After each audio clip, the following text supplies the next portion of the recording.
Ano yan, nagsalita na yung anak ni Amy. Ay, ni Amy. Oy, very good. O, ayan o, nagsalita na daw ang anak ni Amy. Dapat lang magsalita yun, malalaki na yun eh. Di ba? Kaya na nila yun. Mamaya natin pupuntahan yan. Magko-content tayo ulit. Titigan ko muna yun. Okay, so far, ito muna. Tapos isa nito, yung sa kotse. Na-trace daw yun. Yung mga, susunod natin yun. Okay, ito muna.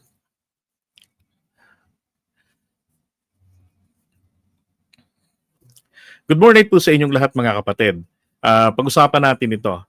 Sabi rito, nung nagsalita si Marcoleta dun sa INC, so inatake niya kasi inatake niya yung hindi paniniwala ng mga taga-gobyerno at ng ibang mga taong bayan, no, dun sa mga videos ni Saldico, yung mga aligasyon niya.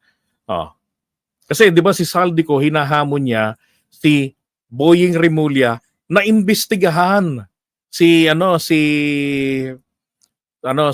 Speaker Martin Romualdez, pati yung 100 billion budget insertion daw ni PBBM doon.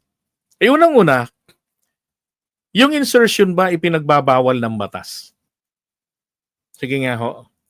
Labag po ang insertion sa rules ng House of Representatives at ng Senate.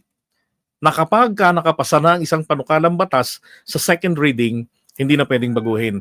Pero gumagawa sila ng paraan. Di ba?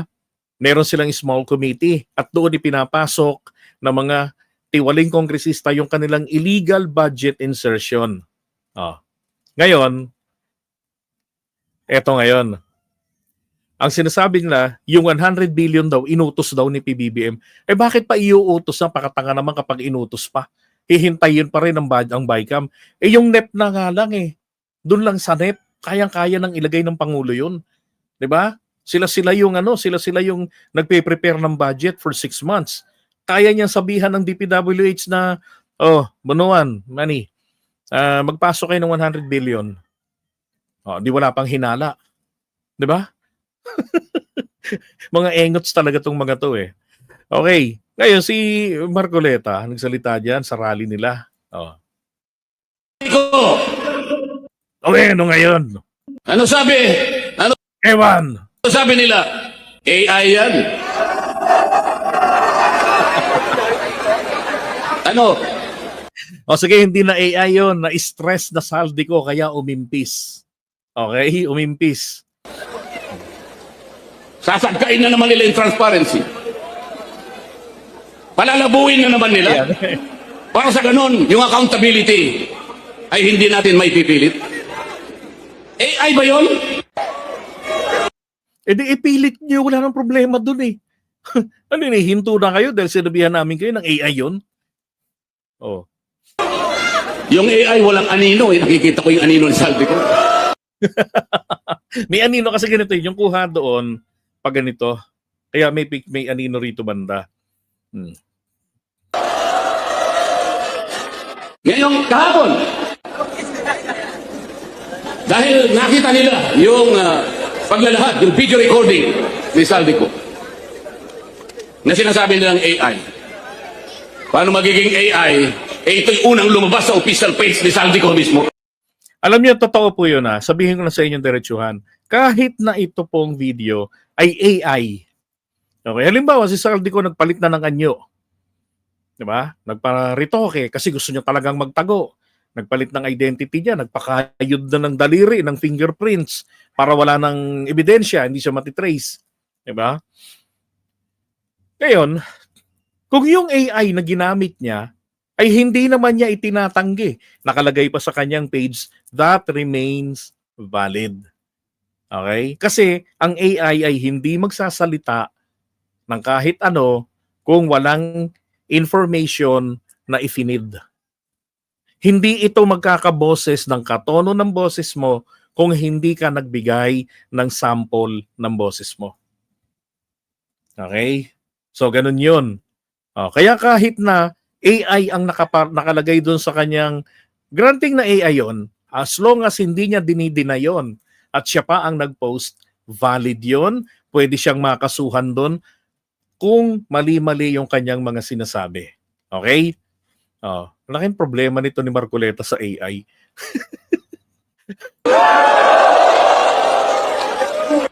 Nagpalabas ng statement ang ombudsman. Ano sabi nila? Kahapon lang ito. O para bago namin tanggapin yan. Kinakailangan na umuwi ka rito at paberipika mo yan. Siguro panotaryo mo yan. Gawin mong opisyal yan. Lahat na po ng requirements ngayon ay kanilang hinihiling. Nakalimutan nila sa mismong charter ng ombudsman, yung mismong batas na gumawa sa opisina ng ombudsman. Pwede kang maghain ng complaint sa anumang kaparaanan at anumang forma. Okay. Kahit anonymous tatanggapin. Paano natin may papalitaw ang transparency at magkaroon ng accountability sa ating bansa kung ang namumuno sa Ombudsman Office na dating Secretary ng Department of Justice at ang kanyang Prosecutor General, sila ang unang taga-usig, sila ang unang dapat magsampa ng naukol na kaso para sa ganun mapanagot natin ang nagkasala. Sila pa ang nangunguna para pagtakpan lahat ito. Okay. Papayagan po ba natin yan? Hindi ba iniinsulto nila tayo niya? Papayag ba kayong mainsulto? Okay. Hanap yung tanong sa huli, no? Papayag ba kayo? Nang ganyan. Papayag ba kayo? Iniinsulto raw eh. Papayag ba kayo na mainsulto? Okay, so yung contention niya na sinasabi ni Marcoleta rito na alisin natin yung video. Yan. No? Na maraming hinihingi na requirements ang ombudsman para bago mag-imbestiga na ipanotaryo mo yan o ganyan. Well, alam niyo ho, eto ang totoo, tama po si Marcoleta dyan. Hindi ho kasi po pwede na tanging ganito lang, para malinaw, tanging ombudsman lamang, no? Ang pwedeng magsimula ng investigation under po ng Republic Act 6770, Section 15 to investigate on its own. At ang nagtitrigger po ng investigation dyan, ano yung magtitrigger? Any information including rumors, news, yung mga balita, no? Anonymous complaints po pwede po. Now, ang category ng mga kwento ng videos ni Saldico ay itinuturing po ng mga abogado na ito ay hearsay. Okay? So, kahit po hearsay, ito, yung nga lang chismis pwedeng patulan ng ombudsman mag-investigate. Kung napansin ninyo, si Senator Amy Marcos hindi po nagsampa ng kaso sa ombudsman laban kina Boying Rimulya. Yung mga sangkot, baliban kay PBBM, hindi kasali doon sa pag-aresto kay Duterte at pagpapatapon sa kanya, pagsuko sa kanya sa ICC. Hindi siya nagsampa ng kaso, pero nag-investigate ang ombudsman. Kaya lang, ibinasura nung dating ombudsman yung gustong mangyari ni Amy. Kaya nakakuha ng clearance etong si Boying Rimulya, kina Martires. Okay? Na nirereklamo nila ngayon at minadali daw. Hindi kausapin kakusanan nila si Martires. Wala namang kaso. Dinismiss nila. Walang ulitin walang kaso. Nung si Amy Marcos ay inimbestigahan din ng ombudsman dahil dun sa tobacco excise tax issue na yon. Galing po naman ang basis din noon sa House of Representatives, yung committee na yon na nag-investigate, yung kanilang committee report. Binigyan nila ng kopya ang ombudsman. Kasi nga kahit anything can trigger the ombudsman to conduct an impartial investigation. Okay, bakit po ganun? Bakit kahit chismis, kahit na hearsay, no? Pwedeng patulan at dapat patulan ng ombudsman para ho talaga masiguro na anumang alingas-ngas ng korupsyon ay Hindi makakawala. Maiimbestigahan ng maaga. Okay? Tama po doon sa punto na yan, etong si Marcoleta. Oh. Ngayon, ang tanong, yun bang hearsay na katulad ng mga kwento nito ni Zaldico, pwede ho bang magamit sa pagsasampa ng kaso? Yun ang tanong dito eh. Ang sagot po doon ay hindi po pwedeng tumayo sa korte ang isang hearsay. Kinakailangan pa rin po ito, no, kailangan supported ito ng mga ebidensya. Oh. Paano ngayon mag-i-investigate ang ombudsman? Yung mga ebidensya dapat manggagaling po doon sa accuser. Tama? Yung burden of proof ay nandun po sa accuser. Kaya kinakailangan humarap dito si Zaldico. Total siya nag-akusa eh. Hindi po anonymous si Zaldico. Dito naman mali si Marcoleta sa pagpipilit na mag-investigate na ganon na hindi na kailangang paharapin. Paano magpo-prosper yan? Sige, if I'm the ombudsman, sige, mag-iimbestiga ako. Magiging limitado resulta ng investigasyon ko, so hindi ko matutuloy. Sasabihin na naman ninyo, tinenga, inupuan. May iniingatan, may pinapaboran. Sana binanggit ni Marcoleta, kasi abogado siya, na ang hearsay ay hindi po pwedeng magamit sa pagsasampa ng kaso. Pwedeng magamit sa pag-iimbestiga. Hanggang doon lang. Pero kailangan kasi supported yan ng mga ebidensya, lilitaw pa rin po, and therefore, kailangang umuwi rito ni Zaldico at mag-provide ng mga ebidensya. Ang sabi, mapapatay daw po siya dito kapag umuwi rito yun ang claim ni Zaldico, delikado buhay niya. Sino tinuturo nilang papatay doon? Si Marcos? Mas lalo nga siyang iingatan ni PBBM ng gobyerno. Kasi kapag namatay yan, ang masisisi si Marcos. Sa tingin niyo papapatayan ng gobyerno?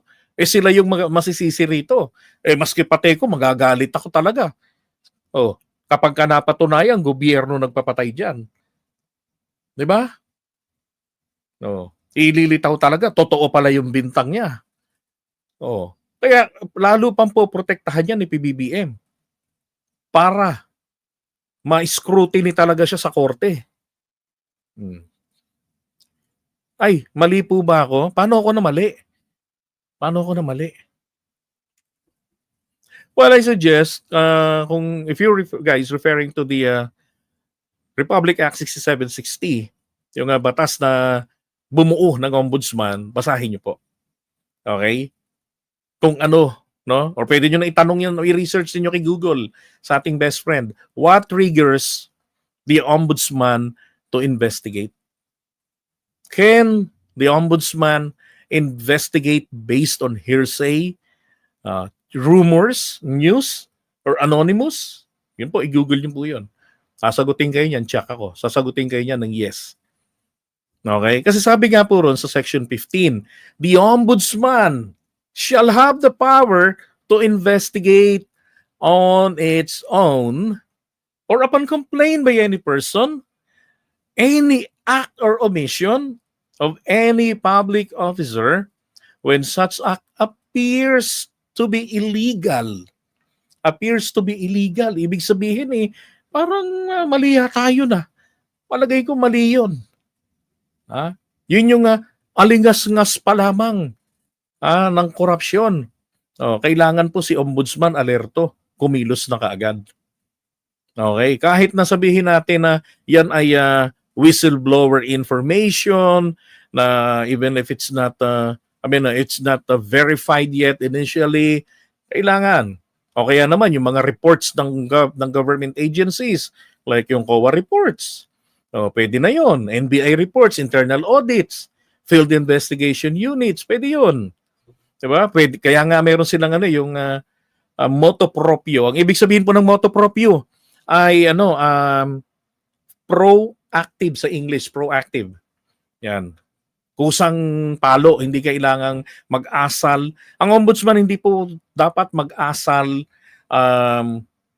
martilyo. Mag-asal pako? Alam niyo yung pako para mapakinabangan? kailangan mo munang pukpukin yung ulo. Hindi ho sila ganun. Kailangan silang alerto at magkusa. Okay? Yung mga yung mga anonymous complaint, yan, pwede yan. Hmm.